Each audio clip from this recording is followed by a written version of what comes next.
Hello students, today we begin with chapter 12 of biology, that is photosynthesis. You have been learning about photosynthesis right from the lower classes. So you already know that photosynthesis is the process by which green plants prepare their food.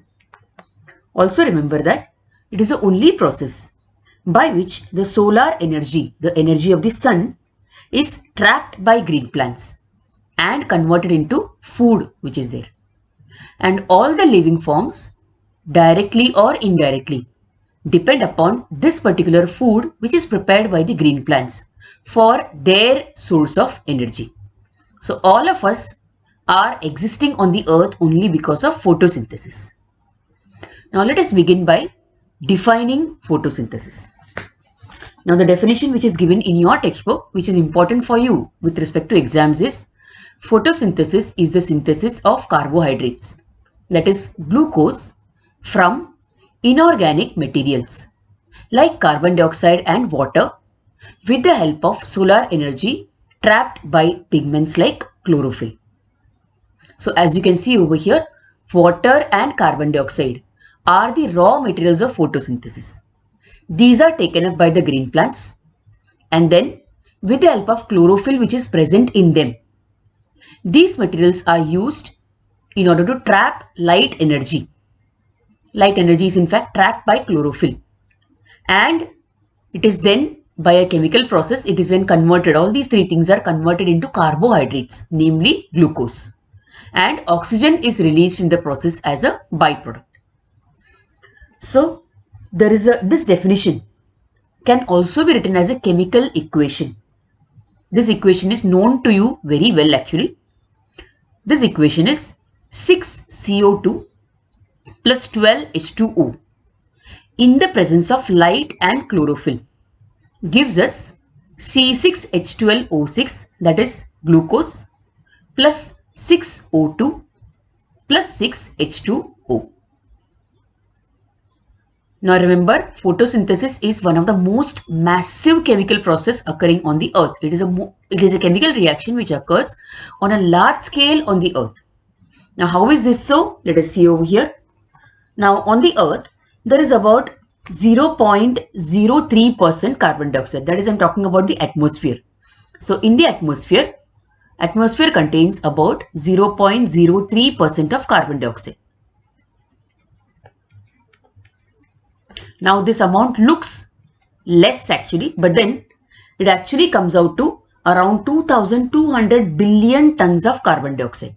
So this comes out to around 2200 billion tons of carbon dioxide. Now also in the oceans, not only the atmosphere but also in the oceans, there is a lot of carbon dioxide which is trapped. So in the oceans, around 50 times more than this particular amount of carbon dioxide is present. That is, it is around 50 into 2200 billion tons of carbon dioxide which is present in the oceans. Now this carbon dioxide is either present dissolved or it may be present as carbonates. So it may be either dissolved carbon dioxide or it may be present as carbonate salts, carbonate and bicarbonate salts that is there. So both of this, the atmosphere and the ocean, these serve as the source of carbon for photosynthesis. So from both these sources, around 70 billion tons. So from both these sources, we have around 70 billion tons of carbon dioxide which is fixed annually by green plants. So this much amount of carbon dioxide is fixed by green plants.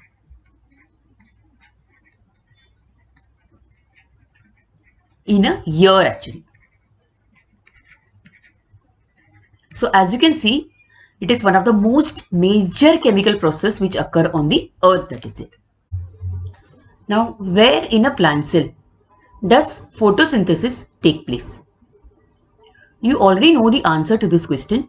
That is, you know that photosynthesis takes place in the chloroplast of plant cells.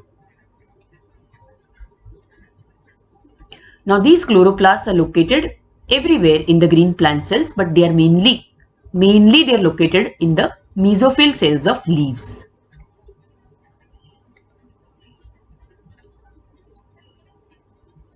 Now what are mesophyll cells we'll be learning when we learn about the structure of a leaf that is there. Now in the leaf cell, in a green leaf, you know that there are openings called as stomata present. Through these stomata, carbon dioxide is taken up. Carbon dioxide from the air enters through the stomata. Similarly, through the veins of the leaves. Now, water is taken up mainly through the roots of plants. After being taken up by the roots, it goes through the xylem and then enters the veins of leaves. And thus, water reaches the mesophyll cells. So, carbon dioxide and water in this way, they reach the mesophyll cells and sunlight is taken up by the cells. And thus, photosynthesis takes place over there. Now, you are familiar with the structure of the chloroplast because we had studied it in chapter 5. So, you know that each chloroplast in higher plants, it is a lens-shaped organelle which consists of two membranes, the outer membrane and the inner membrane. Now, within the inner membrane, there is matrix called as stroma which is present. And then within the stroma are present stacks of plates, stacks of lamellae called as grana.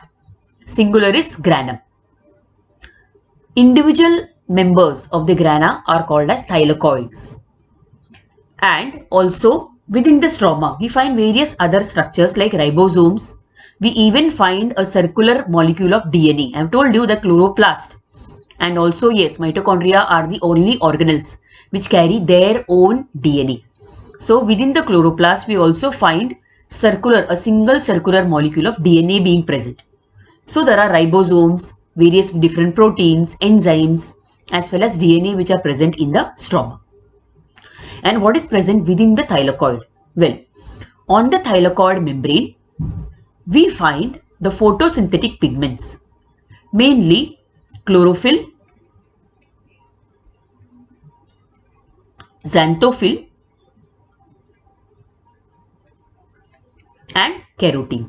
These are the main photosynthetic pigments which are found in higher plants, that is there. Now these pigments, the function of these pigments is that they take up light energy, they absorb light energy of different wavelengths, and with the help of various enzymes, the chlorophylls convert light energy into ATP, as well as another compound called NADP actually. NADP. Now ATP you already know, it is an energy currency of the cell. All the energy in our bodies is utilized in the form of ATP actually mainly. What is NADP then? NADP, when you add hydrogen to it, it acts like a reducing power. That is, it supplies hydrogen to various reactions taking place in the cell. So it acts like the reducing power of the cell.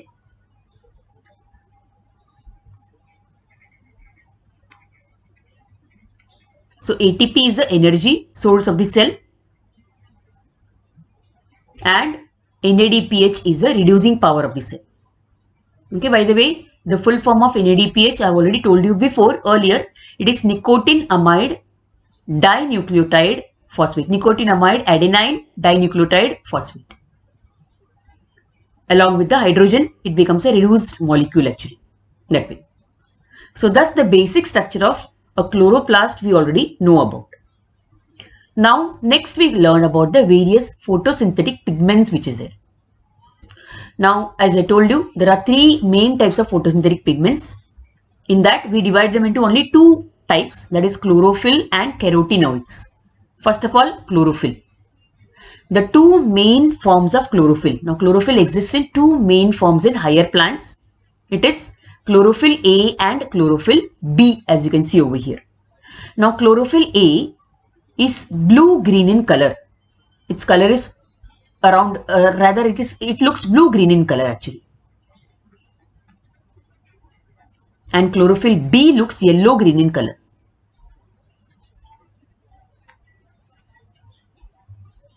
Chlorophyll A has a methyl group in it. It has a methyl group in it, whereas chlorophyll B has an aldehyde group in it. Chemically, they have quite a complex structure. That structure is not important for you this year, so we will not be going into the structure of chlorophyll A and chlorophyll B. Now, both of them, remember that both of them absorb light energy, and chlorophyll A particularly converts this light energy into ATP, that is there. Both chlorophyll A and chlorophyll B absorb light in the red and blue region of the spectrum. By the way, you know that light can be divided into 7 colors. These are the colors of the spectrum. In that, chlorophyll A and B, they absorb red light and blue light mainly. So, red and blue region of the spectrum is what they absorb actually. Then we come to the next group of pigments called as carotenoids. Now, carotenoids are lipid compounds. They contain lipids and they are present in almost all the higher plants. And also, they are present in microorganisms. There are two types of carotenoids which are present in green plants. They are carotene and xanthophyll. Both are present in all the green plants. Some of them contain more amount of certain pigments, that is there. Now, carotenes are red to orange in color. So, these are compounds which are red to orange in color.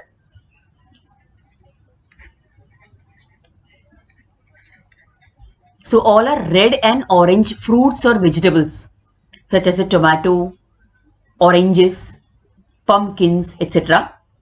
They contain a lot of carotene. Carrots also, carrots mainly, they contain a lot of carotene and therefore they appear orangish in color. Orangish or reddish in color. Now, these carotenes, chemically, the chemical structure of carotene, which is not important for you to remember anyway, it is C40H56. Similarly, in the case of xanthophylls, xanthophylls are yellow in color, yellow colored pigments there. And imagine your yellow colored fruits or vegetables which might be there. So, they contain a lot of xanthophylls in them. Now, these xanthophylls, in addition to C40H56, they also contain oxygen in them. So, they are oxidized compounds. That way. Now, what is the function of carotenoids? Carotenoids absorb light energy and transfer it to chlorophyll A, which then uses it for photosynthesis. So, they don't directly convert light energy into chemical energy. Rather, they take light energy and give it to chlorophyll A. These carotenoids mainly absorb light in the violet and blue regions of the spectrum. Also, one more important function of carotenoids is that they protect chlorophyll molecule from photooxidation. Now, what is photooxidation? When light falls on certain substances, these substances might get oxidized. Okay, they may react with oxygen and get oxidized, and thus they may get damaged. Chlorophyll molecule also, because continuously light falls on it during the daytime, it may get oxidized and damaged. So, these carotenoids, they protect chlorophyll molecule from photooxidation, that is there. Now, let us study the nature of light, which will give us a better idea of photosynthesis. We know that light is a form of energy. Light travels in the form of a stream of particles known as photons. And each photon carries an amount of light which is called as a quantum. So, the amount of light carried by a photon is known as a quantum. We also measure light in the form of wavelengths. Probably in physics you already know that light can be studied in the form of particles and waves also. So, it has both the natures, particle nature and wave nature. So, from the figure you can see that as the wavelength increases, the amount of energy which is carried by light decreases. So, shorter wavelengths have more energy as compared to longer wavelengths which is there. Also, from the figure you can see that the region from 390 nanometer, the region having wavelength 390 nanometer of light, 390 nanometer up to 730 nanometers. This region is called as visible light. And visible light can be divided into the 7 colors which we are very familiar with, namely violet, indigo, blue, green, yellow, orange and red. So we are very familiar with these colors which is there. Now this part of the spectrum is called visible light and it lies between two regions, that is ultraviolet and infrared. So the wavelengths which are below 390 nanometers are called as ultraviolet, below violet. The reason you know, they lie below violet color. And the regions above 730 nanometer, that is beyond red color, the region which comes is called as infrared region. So now you know the meanings of the words ultraviolet and infrared, that is it. Now in this particular spectrum of light, in this particular visible spectrum of light, we know that photosynthesis, that is chlorophyll and the other pigment molecules, they absorb light only of particular colors. Green color is reflected by the leaves and therefore leaves appear green in color. They do not absorb green color, rather they reflect the green color. Now we come to something called as absorption spectrum. Now what is absorption spectrum? Absorption spectrum is a graph which tells us about the amount of light absorbed at each wavelength by the various photosynthetic pigments that is there. So all the pigments of the chloroplast, namely the chlorophylls, the carotenoids, that is carotene and xanthophyll, all of them absorb light in particular amounts. And the other pigments, that is chlorophyll B, carotenoids and xanthophylls, they transfer the light energy to chlorophyll A, and that chlorophyll A will convert light energy into ATP. Now the amount of light which is absorbed at each wavelength is shown in the form of a graph. If we plot the amount of light absorbed on the y-axis and the wavelength of light on the x-axis, then we get such a graph. And this graph is known as the absorption spectrum. Now from this graph, the absorption spectrum, we can see that chlorophyll A and chlorophyll B, both of them are absorbing light in this particular region. That is a violet blue region, blue to violet region, little bit in the violet region, as well as in the red region of the spectrum. Also, we see that the carotenoids are absorbing in the blue to violet region of the spectrum, that is it. So over here, the yellow line of the graph, it shows the same thing, that the carotenoids absorb in the blue to violet region of the spectrum. Now, none of these pigments are absorbing light from here to here. So there is very little absorption of light from in this particular region, that is it. Okay, so all this we can infer from this graph. Now we also have another graph to study, that is known as action spectrum of photosynthesis. Now action spectrum of photosynthesis shows us the rate of photosynthesis at different wavelengths. Now over here in this graph, in this particular graph, the graph is light absorbed, the wavelength of light absorbed, amount of light absorbed on the y-axis against the wavelength of light in nanometers on the x-axis. Now in this graph, the black line tells us about the rate of photosynthesis, how much of photosynthesis carried out. And the blue line is for a reference. It shows us the absorption of light by chlorophyll A. Now from this graph, we see that there is a lot of photosynthetic activity, that is the rate of photosynthesis quite high, even in the regions where chlorophyll A absorbs little amount of light. Over here, see in these regions chlorophyll A is absorbing very little amount of light, yet the rate of photosynthesis is comparatively high. This shows that the light energy which is absorbed by the other pigments, that is the yellow and orange carotenoids, chlorophyll B, etc. Whatever light energy that they are absorbing, they pass it on to chlorophyll A, which then converts all this light energy into chemical energy. So that is what the action spectrum of photosynthesis tells us. Thus today, we have covered a few topics of photosynthesis from the textbook. Namely, we have covered what is photosynthesis, that is on page number 138 of your textbook. These are the topics which we covered actually today. The chloroplast, the structure of the chloroplast, the type of chlorophylls and the other pigments, and the nature of light, as well as absorption and action spectrum. So page number 138 to page number 140. Until here, this is what we have covered today. So students, do read up these topics and try to understand them. We'll meet in the next lecture. Thank you so much for listening.